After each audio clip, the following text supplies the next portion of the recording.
When I went to pick up my daughter from school, she told others that I was their nanny. She even shouted at me, "You're embarrassing.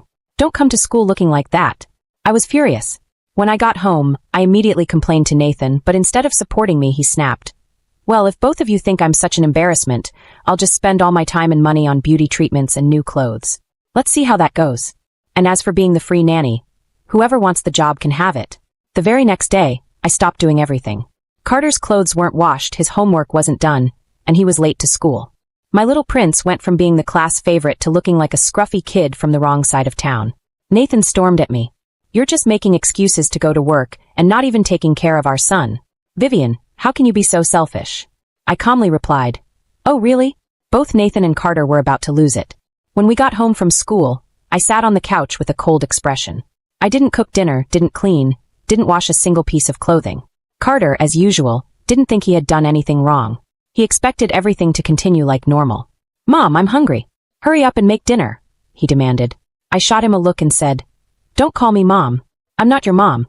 Carter's face flushed with anger. I had promised him burgers and fried chicken after school, but after his performance at the school gate, those plans were gone. Earlier, I had seen Carter chatting with Lily, laughing like nothing else mattered. Next to Lily was her mom, Sophia Whitman, looking effortlessly stylish. I walked over, intending to greet her, but the second Carter saw me, his face dropped. He jumped right in front of me, cutting me off, and loudly proclaimed, "This is our nanny. You don't need to talk to her." Then he turned and yelled at me again. "You look so embarrassing. Don't come to school looking like that." It was pickup time, and other parents passing by gave me curious looks. Sophia Whitman's face was full of surprise as she glanced at me with concern, slightly raising her brows. I looked down at my faded clothes. Between taking care of the house and family, I hadn't had time to dress up. My ungrateful little brat had the nerve to be ashamed of me, but I wasn't going to take it lying down.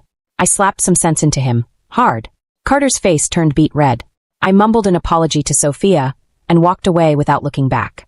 Carter, in a panic, came running after me, wailing, probably realizing I wasn't going to take him for fried chicken anymore. As if I was going to give him anything at all. At that moment, he could have looked like fried chicken for all I cared. When we got home, Carter locked himself in his room and gave me a dirty look. I looked around at the dirty laundry and the messy living room and sank deep into thought. It had been 7 years since I became a full-time mom. I gave up my job for Carter. Every little thing, meals, laundry, school, health, was all on me. But today, the way he acted made me realize all my efforts were for nothing. Why had I sacrificed so much? When I refused to make him dinner, Carter lost it completely. He threw himself on the floor and started screaming. "I wasn't wrong. You don't even have a job. What's the difference between you and a nanny? I'm telling Dad." To my shock, when Nathan heard the story, he frowned, his eyes full of disappointment as he looked at me. "Why are you making such a big deal over what a kid says?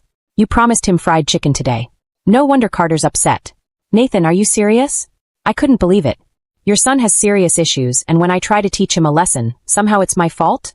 Nathan's face showed nothing but annoyance. "Carter's just a kid. What does he know? But you've let him go hungry this long. That's on you." Carter smirked, glancing at me while whining to Nathan about wanting fried chicken. Before the two of them could head out, I yelled, "If either of you walks out that door today, I'm done with this house." The only response I got was the slam of the door and the sound of their laughter fading down the street. I collapsed onto the couch, tears running down my face. 7 years of my life. All for nothing. Every day, I'd wake up early, cook, clean, take care of Carter, and do all the household chores. My workload wasn't any less than Nathan's, but now neither of them appreciated me. Well, if they think I'm so embarrassing, I'm done.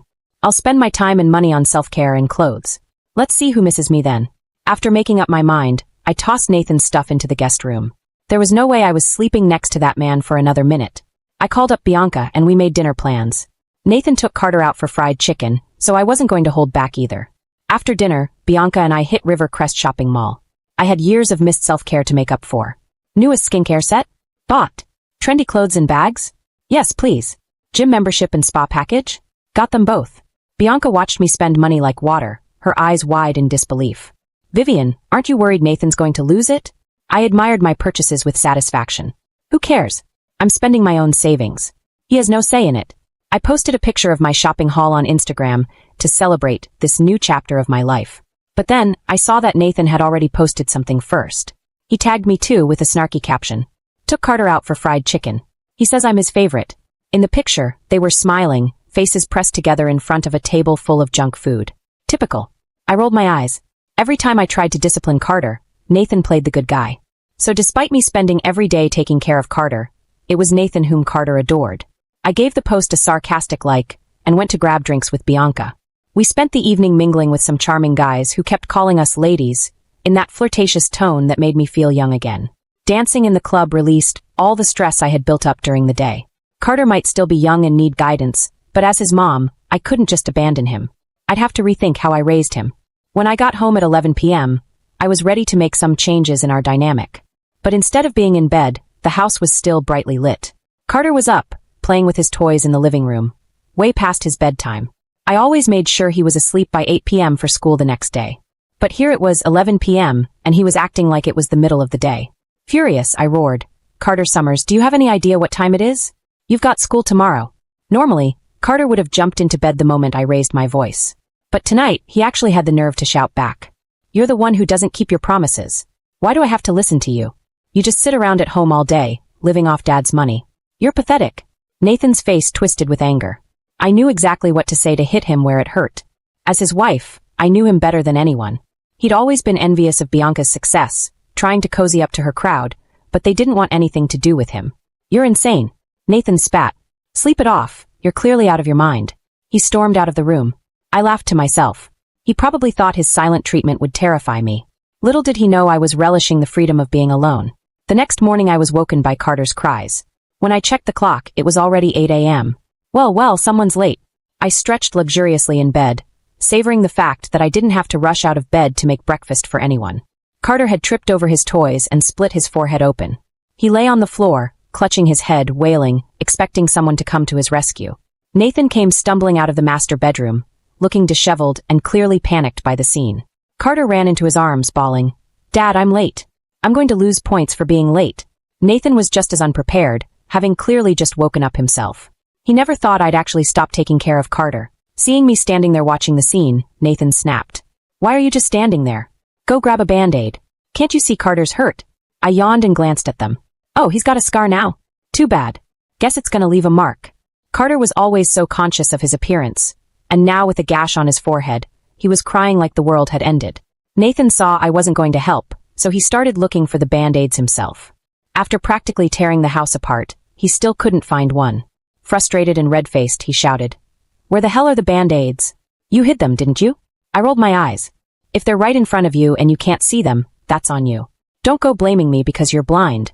Nathan was furious, looking like he might charge at me. But he quickly realized now wasn't the time because Carter was really late for school. Carter attended Maplewood Academy, a private school where the other kids were from well-off families, all used to following the rules. Being late was practically unheard of.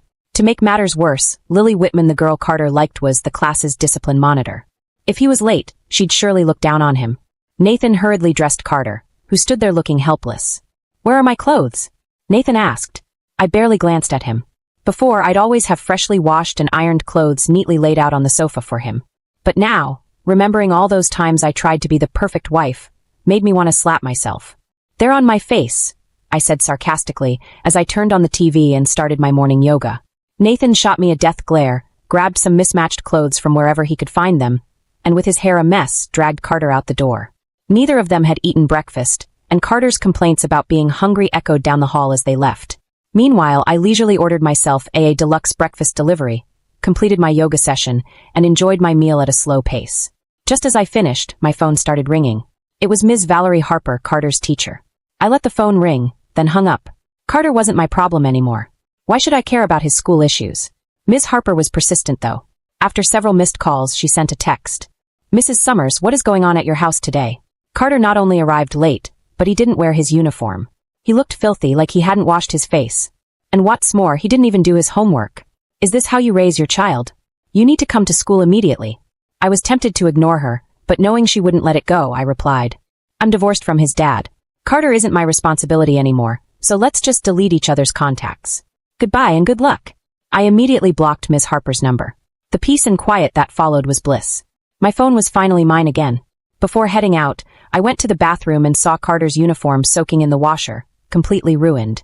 The floor was flooded, and it looked like the machine had given up on life, just like the rest of my household. Nathan sure had a talent for destroying things. By the time I arrived at Bianca's company for my interview, I was right on time. The process went smoothly, and and I felt like I was stepping back into my college days. The job was for an assistant in the finance department, a position that would let me learn the ropes and get a feel for the company's inner workings. On my way out of the building, I passed by a woman and caught a whiff of a familiar scent. I turned to see who it was, but my phone rang before I could figure it out. It was a call from my second job. 7 years as a stay-at-home mom hadn't given me many marketable skills, but if there was one thing I could do, it was helping kids with their homework.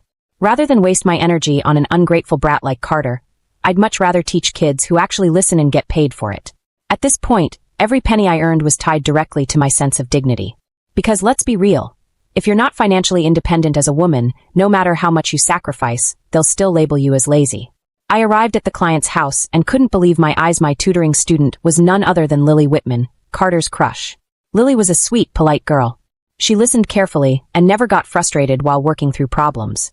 We finished her homework smoothly, and I even helped her memorize a poem. Right as we wrapped up, her mother, Sophia Whitman, walked in. She was thrilled and grabbed my hand, thanking me profusely. "You're Carter's mom, right? You look so young. I've heard wonderful things about how great you are at tutoring. Name your price, whatever you want, it's yours." I smiled and agreed. Sophia was a single mom and a powerhouse at work. We had an unspoken understanding not to bring up the awkward scene from yesterday at school. We hit it off immediately, and when she found out I was no longer a stay-at-home mom, she was even more excited. "Good for you. A woman's place is out there in the world, not stuck at home. What's the point of staying in all day?" I was about to politely excuse myself, but she insisted I stay for dinner.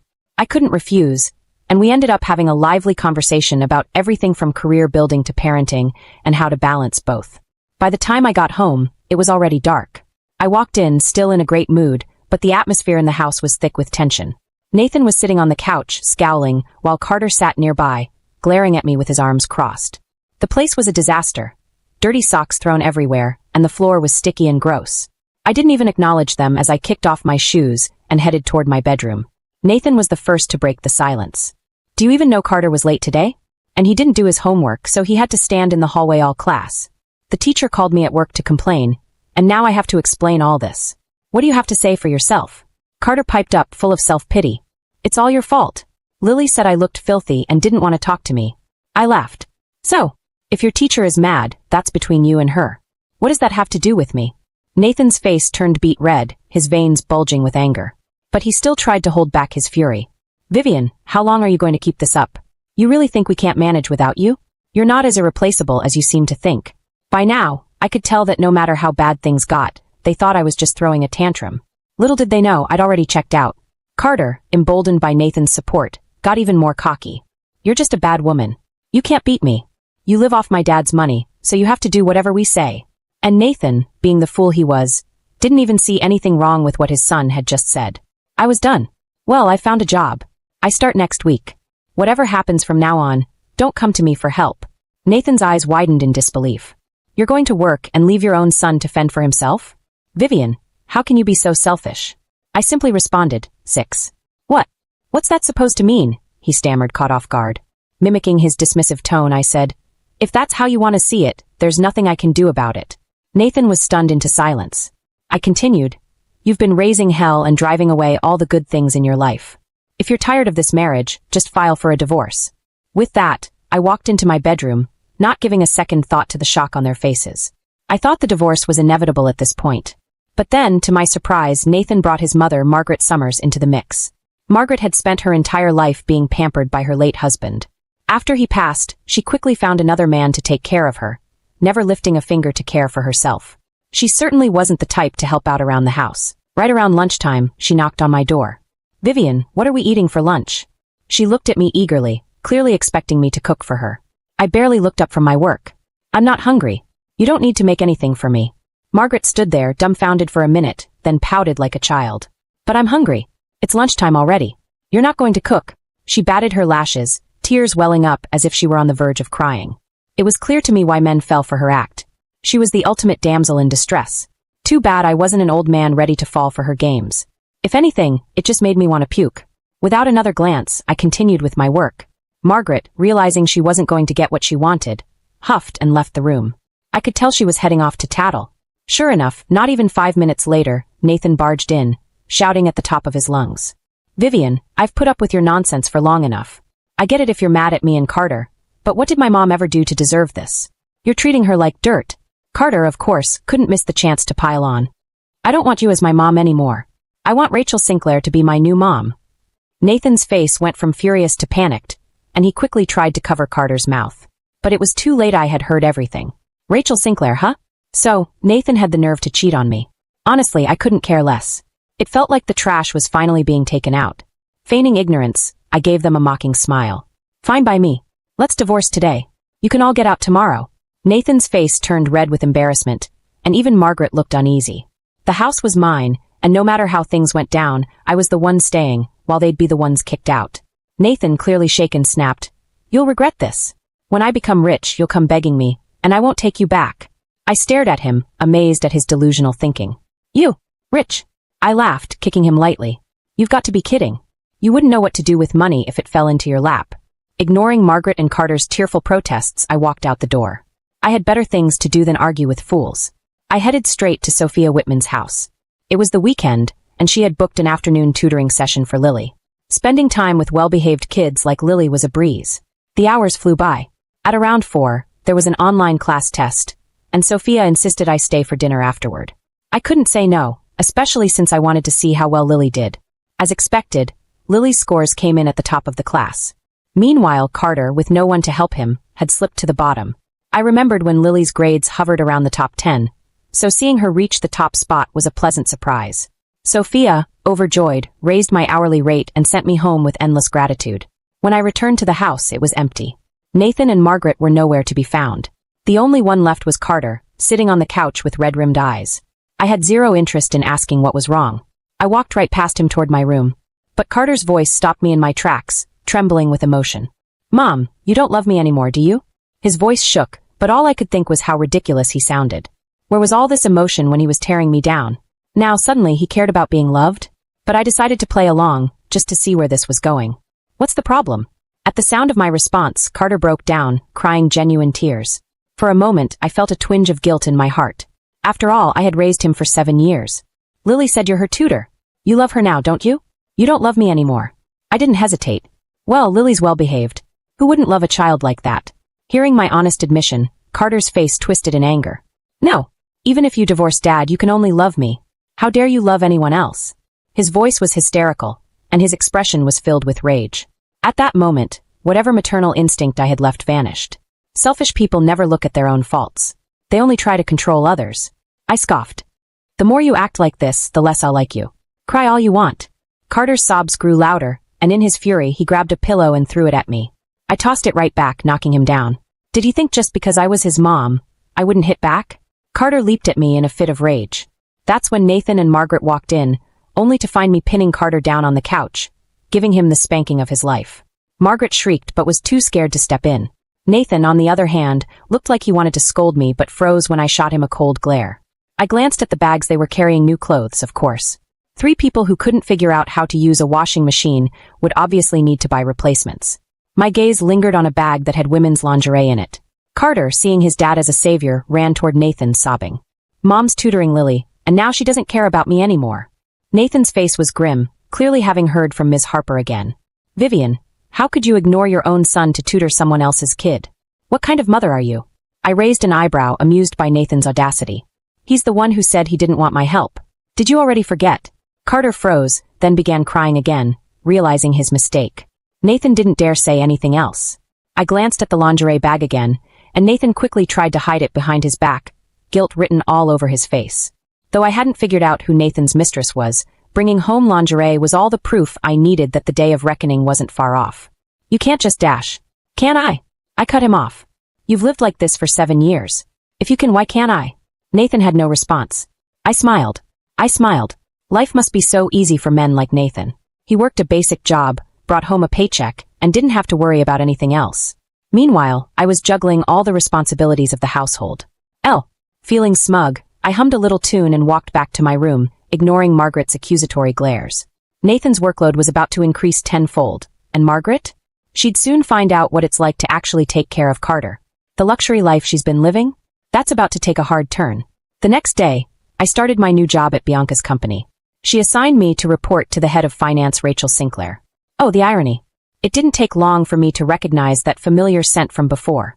I'd smelled it on Nathan too. Rachel, as it turned out, was Nathan's mistress. It all clicked. Carter had mentioned Aunt Rachel before, but I hadn't connected the dots until now. This was perfect. Now, with both Nathan and his affair right under my nose, I could keep an eye on everything. Convenient, right? Rachel, meanwhile, had no clue who I really was. At work, I was just a newly divorced woman, desperate to get back on her feet. Everyone in the office looked at me with a hint of pity in their eyes, assuming I was some helpless victim. Little did they know I had a plan. Rachel wasn't shy about asking prying questions once she learned I was divorced and didn't have custody of Carter.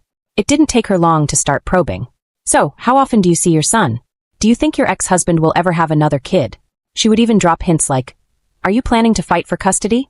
I mean, wouldn't that be difficult, especially with your ex-husband involved? It didn't take a genius to see what she was after. She was fishing for information, hoping to figure out how much of a threat I was. Every time she tried, I'd act devastated, but always managed to work in a comment about how much I'd be asking for in child support if I did fight for custody. I'd definitely make sure to ask for the maximum in child support, I'd say. If I can't spend Nathan's money, his new girlfriend certainly won't be getting her hands on it either. Rachel's face would tighten every time I mentioned that. I could practically see her spiraling, worried about what her future with Nathan might look like. She started to panic, afraid that she might not get what she wanted after all. My little comments must have worked, because before long, she looked like she was going to push Nathan to divorce me ASAP. I had always wondered what Rachel saw in Nathan. She was older than I expected for a mistress, but other than that, she was attractive, successful, and seemingly had her life together. So why him? It wasn't until a company meeting that I figured it out. Our company and Nathan's firm were working together on a major project. And guess who the two project leaders were? That's right, Nathan and Rachel. I immediately smelled something fishy. I asked Bianca for access to the project files and spent an entire night digging into the details. And what I found was shocking. Our company was responsible for providing the funding for the project, while Nathan was leading the implementation on his end. And of course, Nathan and Rachel had teamed up to falsify reports and skim money off the top. Despite how carefully they tried to cover their tracks, I found discrepancies hidden in the most obscure parts of the documentation. After crunching the numbers, I realized that if this project went through as planned, they would pocket over $1 million. No wonder Nathan had been so confident when he said he was going to become rich. Now I understood exactly what he meant. I immediately shared the information with Bianca. Her first instinct was to call the police and shut down the project. But I had a better idea. I think this is the perfect opportunity to settle my divorce, I told her. And if we get rid of those two crooks, the project could still be highly profitable. I began gathering evidence of Rachel and Nathan's little scheme. Rachel would often sneak off to the stairwell to call Nathan, and her voice was always dripping with flirtation. She couldn't help but mention their plans for after they cashed out. I recorded every conversation. Not only did I have proof of the financial scam, but now I had solid evidence of Nathan's infidelity, too. After consulting with my lawyer, I realized I had the upper hand in the divorce. Not only could I kick Nathan and his entire family out of my house, but I could demand compensation for all the years I'd spent managing the household and caring for Carter. Feeling pretty good, I decided to give Rachel a little nudge. You know, I said casually one day, when I got divorced, I managed to reclaim every penny my ex-husband spent on his mistress. I even got half of his savings. So really, I didn't come out too badly. Rachel's face turned pale. She looked like she was going to lose it. Sure enough, that night, Nathan rushed to me with divorce papers in hand. Margaret, always playing the role of the concerned mother-in-law, sat beside him. If you're getting divorced, she said haughtily, then we need to split things fairly. This house was your marital home, so half of it belongs to Nathan. And let's not forget, my son has been supporting you all these years.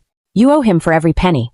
Nathan, puffed up with confidence, added, Vivian, I've spent at least $100,000 on you over the past 7 years. You'll have to pay me back in full. I couldn't help but laugh. I calmly handed over the legal documents. Sure, let the court decide.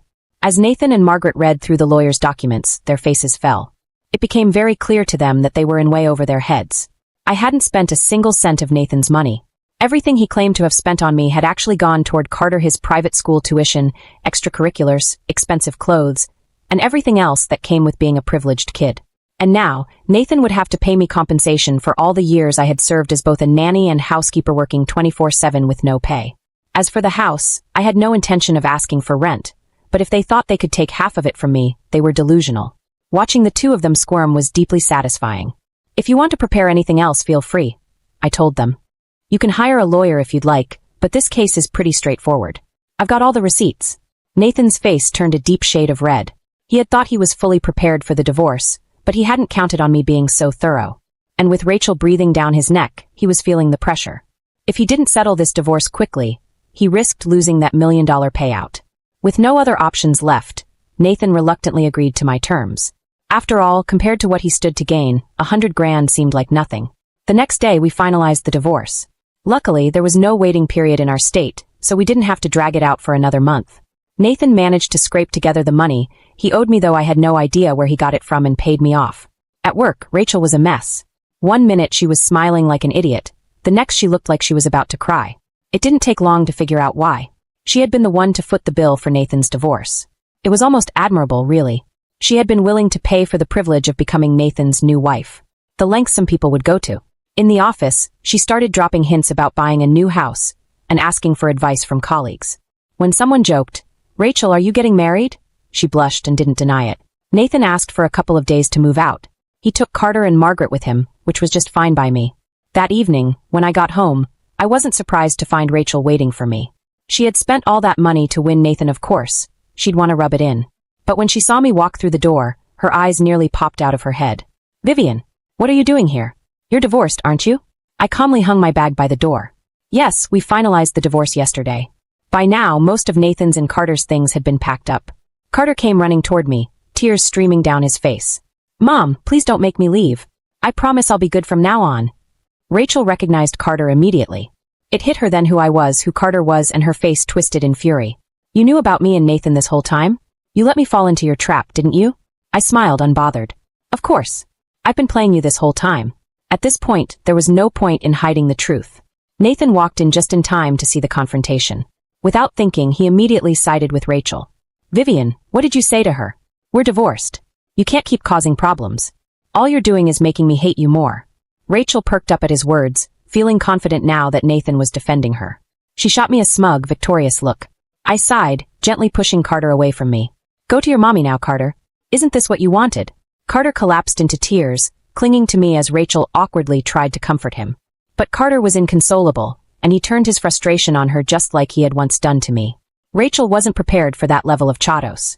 I looked at them with a smirk, then casually walked back to my bedroom, where I had prepared a special gift for Nathan, Rachel, and their entire little scheme. I shot off an email to Jackson Reed, Nathan's company CEO, attaching all the evidence I'd collected of Nathan and Rachel's embezzlement. The next morning, there was a meeting between our two companies to discuss the project. Previously, as a low-level finance assistant, I would have never set foot in that room. But today, things were different. Dressed in a sharp business suit, I entered the conference room, coffee in hand, and took a seat right at the front. Nathan and Rachel were already there, and from the looks on their faces, it was clear things hadn't gone well for them the night before. Neither of them even bothered with the usual pleasantries. When Rachel saw me sitting at the head of the table, her eyes widened in disbelief. "Vivian, what the hell are you doing? That's the CEO's seat. You're still on probation as a finance assistant, you can leave now." Nathan stared at her, starting to put the pieces together. He finally realized that I was the one who had been giving Rachel all that questionable advice. But with other colleagues in the room, he couldn't bring up the personal drama. I just smiled, giving Rachel a pointed look. "How's life as a stepmom treating you, Rachel?" She was seething, about to retort, when Bianca and Mr. Reed walked into the room. The moment Bianca saw me, her eyes lit up, and without caring who was watching, she gave me a big hug. "Vivian, I'm so glad you're finally back to help out." Nathan, who knew about my relationship with Bianca, wasn't shocked. But Rachel was a different story. Seeing my close connection with the company's leadership left her green with envy. Bianca quickly introduced me to Mr. Reed, and after a few polite exchanges, everyone settled into their seats. Standing at the front of the room, Bianca made an announcement, looking directly at me. "From now on, Vivian Summers will be in charge of this project.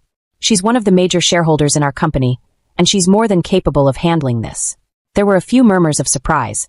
Some people were clearly unaware that I was a shareholder, but with Bianca's word, the decision was final, and polite applause followed. Rachel, however, was livid. She shot up from her seat. "Ms. Sterling, you can't just replace me like this. I've been working on this project for months. We're almost done, and now you're handing it over to Vivian? She's only been here a few days, and before that, she was just a stay-at-home mom. She'll ruin everything." Of course, it wasn't the project she cared about. What Rachel was really panicking over was the loss of that $1 million payout she and Nathan had been planning. Bianca was about to respond, But I stood up, cutting her off. Rachel, I said calmly, just because I wasn't working doesn't mean I'm incompetent. I've got this project down cold. Besides, this company belongs to me and Bianca. Who exactly do you think you are, trying to tell us how to run things? Nathan then turned to me, all smiles, trying to play the part of a respectful professional. Vivian, we're so happy to have you on board for this project. Since Rachel and I have been handling it from the start, why don't we continue leading it? We're nearly done, and you can check in whenever you like. Smooth talker, that one. But it wasn't going to work. Before I could respond, Mr. Reed stood up. Nathan Summers, you're fired. You and Rachel have been caught embezzling from the project, and I have all the evidence I need. You'll both be facing legal action. Nathan's confident facade cracked. Rachel's face turned ghostly pale, and she started shaking. Everyone in the room could sense their guilt. Nathan tried to say something to smooth things over, but before he could, 2 police officers entered the room. Nathan Summers, Rachel Sinclair, you're both under arrest for embezzlement. You have the right to remain silent. As they were being handcuffed, Rachel snapped. She screamed at me like a wild animal. Vivian, you vile woman. You spent 7 years raising a kid that's not even yours. Don't think for a second you're better than me. Karma's coming for you. I smiled and waved. Karma? Maybe. But it looks like yours got here first. After they were escorted out, the rest of us got back to business. Mr. Reed and I spent the rest of the meeting going over the next steps for cleaning up the mess Nathan and Rachel had left behind. As the meeting wrapped up, Mr. Reed shook my hand, clearly grateful. Vivian, thank you for stepping in when you did. Without you, our company could have been sunk by this project. I smiled and shrugged. It's part of the job, Mr. Reed. We're all in this together. After that, I threw myself into my work. I was determined to rebuild the project and ensure everything ran smoothly. But I never forgot my promise to Lily's mom. We had become close friends, often discussing both personal and professional matters. She was even considering partnering with my company for some future ventures, and she made it clear that she trusted me completely. Lily thrived under my tutoring. Her grades soared, and she finished all her elementary school coursework early. Sometimes she'd mention Carter in passing. After the divorce, Rachel pulled Carter out of his private school. Now, with both Nathan and Rachel in jail, Carter had been passed around between relatives. Margaret had disappeared completely. I could only smile at the thought. It wasn't my problem anymore. Back when I was still trying to make things work, maybe if Carter had shown me even a bit of kindness, I might have kept helping him. But he'd sealed his own fate. My 7 years as a stay-at-home mom were over. It was time to move forward. With each passing day, I felt stronger and more empowered. I was falling in love with the version of myself that I had reclaimed. And honestly, life had never felt better.